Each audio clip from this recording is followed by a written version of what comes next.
Yo, what's going on, Dragon Ballers? Welcome back to another video. It is Friday, and as I like to do on Fridays lately, I'm just going to end the week with a discussion style video. However, this one is definitely a little bit of a heavier topic. I might end up making some people upset by this. It's not my intention to do that by any means, but I think it might just happen anyway. So today we're going to talk about why rogue decks suck, and there's a few reasons that I want to talk about this. So I'm here on Eggman's website going over the leader wheels for all the tournaments of set 20, and as you can see by quickly glancing, we see big concentrations of a lot of the same leaders. We see Sin Shenron, we see SS4 Gogeta, we see Gamma, we see a lot of concentration of 21, and then you have certain outliers, you know, our rogue decks, for example. You've got like Cumber right here, you've got set 2 Vegito, you got certain mill decks, all these kind of one-off decks. You've got green Gogeta BR here, which might be the craziest outlier in this entire thing, but you've got these rogue decks that do manage to top. But this format is definitely very meta centric. It's much harder to succeed with rogue decks in this format,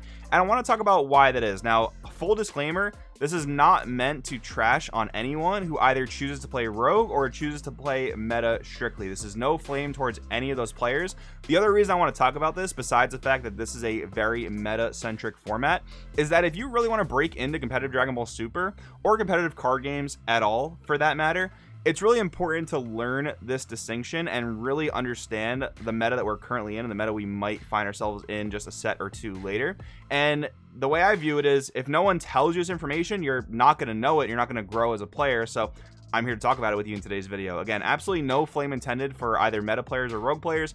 This is a discussion that I've been thinking about for a little while, and I want to have it in today's video. So if you're new, make sure to subscribe, maybe grab a drink and strap in, because I'm about to go full 10th grade teacher PowerPoint on you guys. All right, so like I said, we're here to talk about why rogue decks suck, but first we have to lay a little bit of foundation. So firstly, we're going to talk about why metas even exist in the first place, but before even that, we're going to define meta and rogue for those of us who are maybe just completely new to this conversation. So a meta deck is one that you would fully expect to face if you go to a competitive tournament. And keep in mind, this is a very competitive card game style discussion. This really doesn't apply much to casual gameplay. In casual gameplay, do whatever the hell you want. Like, make your own home rules, play however you want. This is for competitive players or people who want to break into competitive Dragon Ball.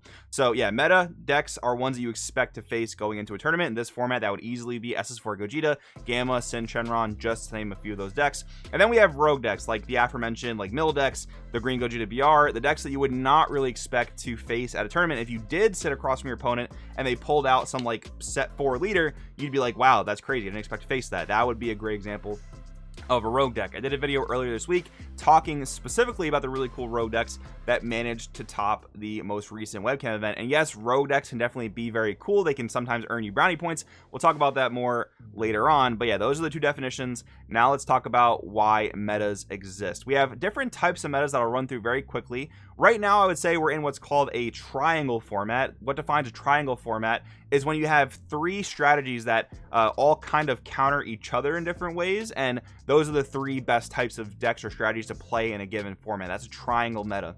I would say we're somewhat in a triangle format right now, mostly color-wise, because yellow, blue, and red are by far and away the best colors, and within those colors, you have a lot of the same strategies, you know, red being aggro, yellow being mid-range, blue being more control. That's pretty much what fits the triangle right now. However, in those colors, there are various decks you can play and expect to do well with.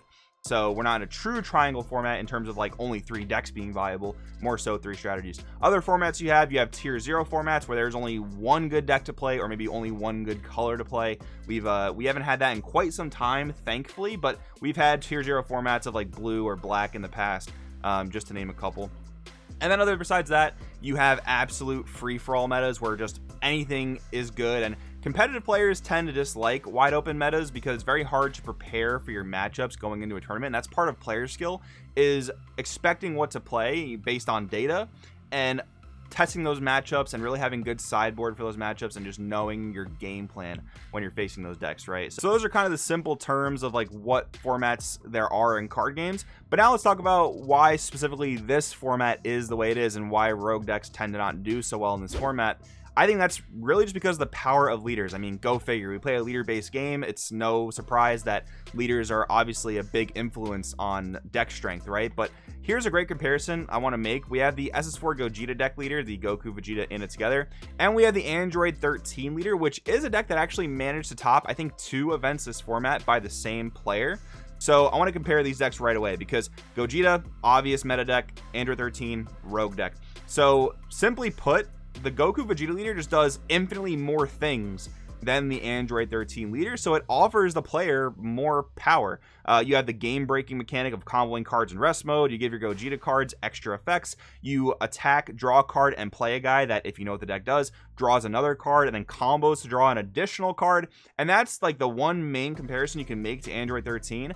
When Android 13 attacks, it has to choose between playing a guy or drawing a card. The Gogeta leader just does both off the rip, so there's an obvious disparity in power there, which makes Gogeta a much better deck than Android 13. Android 13 can be more fun. That's obviously more of a subjective thing, but in terms of raw strength, I mean, Gogeta gives you more bang for your buck. Another comparison I want to have here is between Gamma 1 and 2 and the SS2 Trunks Envoy of Justice Returns leader. So this is a bit more for my folks who already know a bit about the meta and metagaming and whatnot.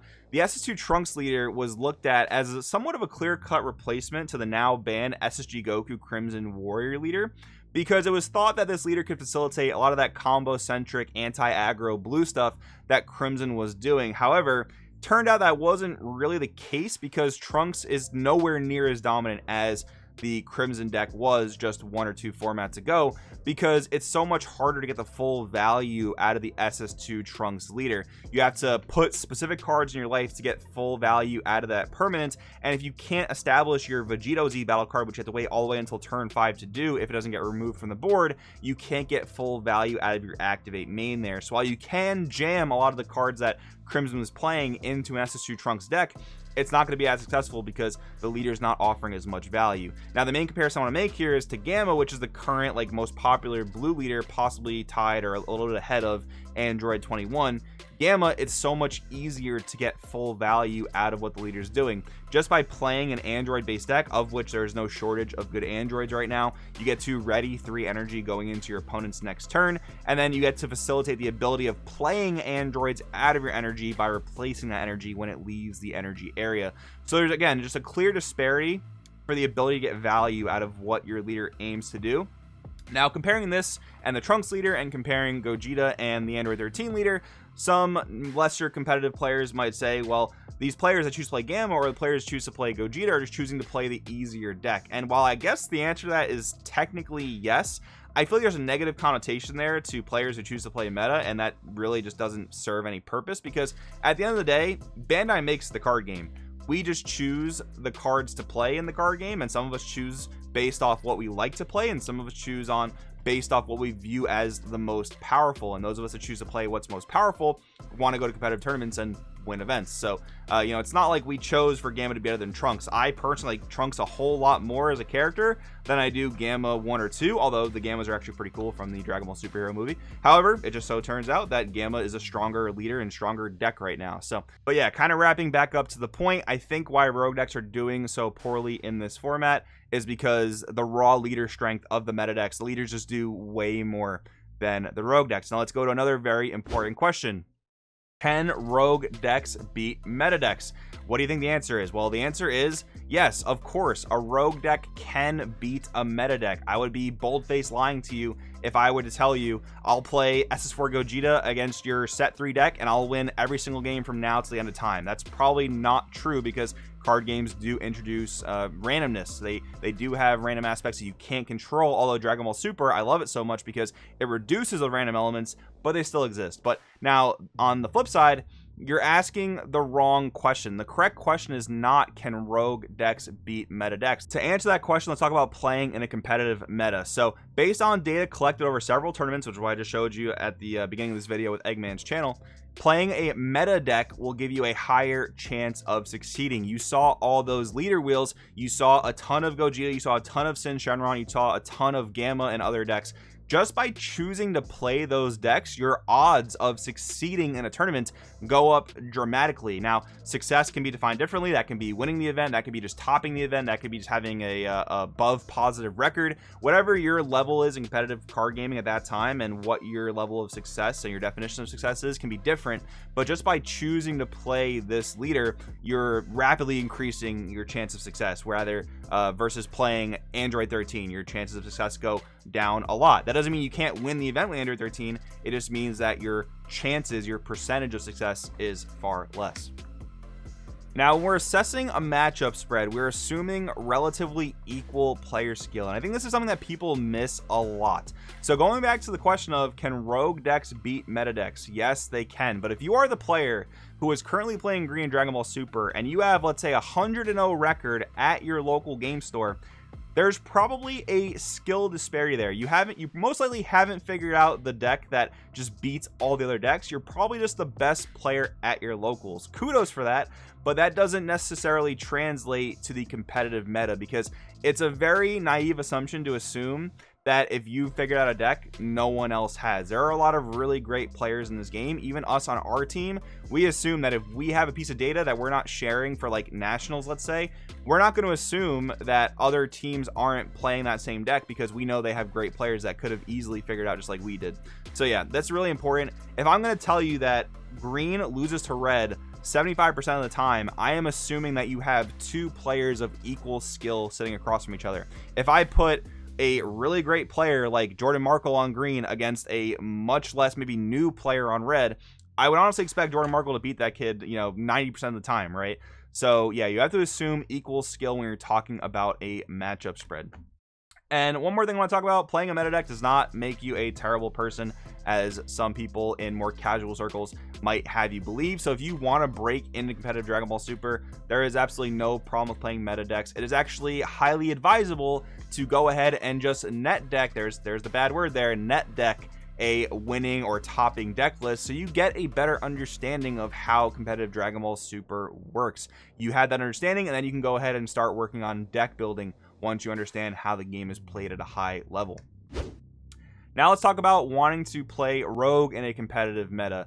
You need to have actual good matchups. You may have heard stories of people playing like Invoker in certain formats, and while it wasn't a very popular deck, it did very, very well. Well, Invoker had good matchups in that format, believe it or not. Now let's talk about pure hand control's place in set 20, which I totally did not just ninja edit into being the correct set that I want to talk about. So hand control in set 20, not doing so hot, hasn't done very well in quite some time. However, there is this notion that hand control does very well against blue. So you might ask yourself, if hand control does well against blue but loses to red, why isn't it part of that triangle format? Well, while hand control historically does do well against blue, there is no current hand control deck in the game that can rip a blue player's hand fast enough to actually matter. The best example of a hand control deck in this current format is probably Cell Return of the Ultimate Life Form, but even blue has an answer to their big play. A couple answers, actually. You can Smoke Dragon the SS3 Vegito Unison, or you can leave 5 energy open to counterplay the Perfect Force Cell coming down, basically nullifying Cell's big actual hand control play, right? So just as an example, that is why green hand control is not doing so well in this format. It would definitely be considered a rogue deck if you chose to play it at an event. And I think someone did just top one of the more recent events with this leader. Good job on him. Kudos on him.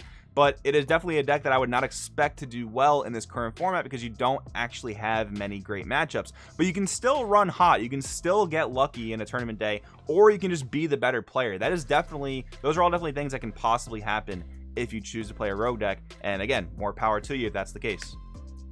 So now the other thing is, you need to put in extra work to master the rogue deck, because you're playing the game on hard mode. Yes, you are technically playing the deck that is harder to navigate to success, but that's because your percentage of doing well is just lesser than the players who choose to play Gogeta, Gamma, or Sin, or any of the other meta decks in this format. So again, it's not a slight to the people who choose to play meta.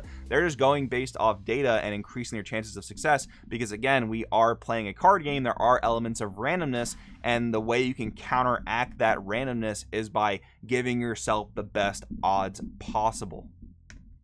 And then finally, Brownie points don't earn you nationals invites. They don't earn you championship cards. They don't earn you money. We all play this game for different reasons. Again, if you just play at your local game store or at your kitchen table, absolutely more power to you. Play this game however you enjoy it. But I know a lot of people play rogue decks. These are some of my teammates, by the way. I'm throwing some shade at some of my closest friends.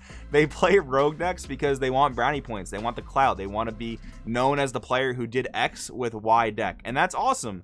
But those brownie points do not earn you invites, championship cards, or money. If you're playing this game to, flip promos, rogue decks are probably not the way to go unless you are an absolute guru at that deck. However, if you do earn your Nationals invite with a rogue deck, then you might get the Brownie points. So it's actually the reverse. The invites, the championship cards, and the money will earn you Brownie points. But what if I told you that you only get a few more Brownie points than the player who wins the regional with Sin Shenron or Gogeta, right? You know, winning the regional, that definitely gets you quite a few Brownie points in and of itself. But that's what I want to talk about in today's video, just an understanding of when it's okay to play rogue decks, why rogue decks are doing so well in this current format. And if you truly want to break into competitive card games, it's important to understand this stuff, and it's absolutely 100% okay to just net deck, play a deck that someone else built. Some people in card games are good players, some people are good deck builders. It's hard to find people that are both. So just start off getting good at the game and then work on your deck building skills after the fact. But anyways, that's what I got for you guys in today's video. I'm excited to read the comments on this one.